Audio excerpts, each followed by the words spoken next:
दोस्तों, हनुमान जी एक ऐसे महादिव्य पुरुष है जिन्होंने हर बार ही धर्म का साथ दिया है। जब त्रेता युग का समय काल चल रहा था तब उन्होंने भगवान श्री राम का साथ दिया था। उसके बाद भगवान श्री राम ने इस धरती को त्याग दिया था और तब से आज तक हनुमान जी इसी धरती पर निवास करते हैं। तो कलयुग में जब भगवान विष्णु का आखिरी अवतार यानी कि कल्कि अवतार होगा तब उनका मिलन हनुमान जी से होने वाला है। तो कब और किस प्रकार से हनुमान जी का मिलन भगवान कल्कि से होगा, तो ये सारी बातें हम आज के वीडियो में आपको बताने वाले हैं। तो अगर आप भगवान कल्कि के भक्त हैं तो वीडियो को एक लाइक ज़रूर करें, क्योंकि इस वीडियो का लक्ष्य 100 लाइक का है। और अगर आप हमारे चैनल पर पहली बार आए हैं तो चैनल को भी अवश्य सब्सक्राइब कर लें। कल्कि भगवान के मिलन से पूर्व हम हनुमान जी की उन शक्तियों के बारे में जान लेते हैं कि किस प्रकार से वो कलयुग में काम आएगी। सबसे पहली सिद्धि है अणिमा। महाबली हनुमान जी द्वारा प्रदान करने वाली यह सिद्धि बड़ी ही चमत्कारित है। अणिमा की इस सिद्धि से हनुमान जी अपना रूप अति सूक्ष्म कर लेते हैं। जिस समय पर माता सीता अशोक वाटिका में थी उस समय पर हनुमान जी ने रावण की लंका में इसी सिद्धि के साथ प्रवेश किया था। हनुमान जी ने अणिमा के इस सिद्धि के बल पर अति लघु स्वरूप धारण करके लंका का संपूर्ण निरीक्षण किया हुआ था। उसके बाद दूसरी सिद्धि है महिमा। महाबली हनुमान की इस सिद्धि से हनुमान जी अपना शरीर कई गुना विशाल बना सकते हैं।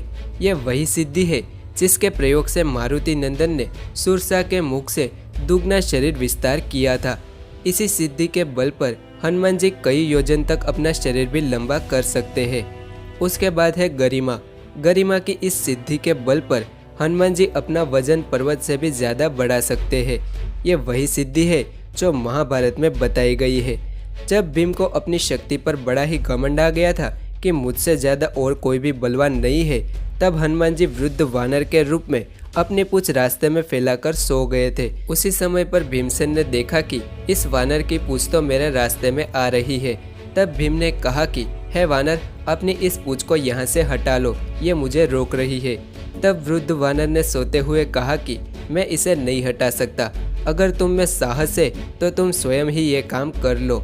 उसके बाद भीम ने कई सारे प्रयत्न भी किए, परंतु वो वानर की पूंछ तक को हटा नहीं पाया था। उसके बाद है लधिमा। इस सिद्धि के आधार पर हनुमान जी अपना शरीर हवा से भी ज़्यादा हल्का कर सकते हैं। इस सिद्धि के कारण ही हनुमान जी आकाश में बहुत ही तेज़ी से उड़ सकते हैं। उसके बाद है प्राप्ति। इस सिद्धि के बल पर हनुमान जी भविष्य को भी देख सकते हैं। इस सिद्धि के आधार पर हनुमान जी पशु पक्षी की भाषा भी समझ सकते हैं। जब हनुमान जी माता सीता की तलाश में निकले थे तब हनुमान जी ने कई जंगली पशु पक्षियों से माता सीता का पता भी इसी शक्ति से पूछा था। उसके बाद आती है वशित्व। महाबली हनुमान की इस सिद्धि से वे अपने मन को पूरी तरह से अपने वश में कर सकते हैं। यह वही सिद्धि है जिससे हनुमान जी दूसरे व्यक्ति के मन को भी वश में कर सकते हैं। उसके बाद हनुमान जी की सातवीं शक्ति है ईशित्वा। इस सिद्धि को पाने से हनुमान जी में नेतृत्व का गुण दिखाई पड़ता है। ईशित्व के इसी प्रभाव के कारण हनुमान जी ने सारी सेना का भी नेतृत्व किया था। इसी सिद्धि से हनुमान जी ने राम सेतु भी बनाया था। इसके अलावा इस सिद्धि से हनुमान जी किसी भी मृत प्राणी को भी फिर से जीवित कर सकते हैं। हनुमान जी की इसी शक्ति के कारण हर समय पर वे बुद्धि का भी सरल प्रकार से उपयोग कर सकते हैं। जब भगवान श्री राम ने इस धरती को छोड़ा था तब हनुमान जी को कहा था कि जब तक इस धरती पर मेरा आखिरी अवतार नहीं हो जाता तब तक तुम्हें इसी धरती पर रहकर मेरी प्रतीक्षा करनी पड़ेगी। इसी कारण से वे अभी अपनी शक्तियों का भी उपयोग नहीं कर सकते।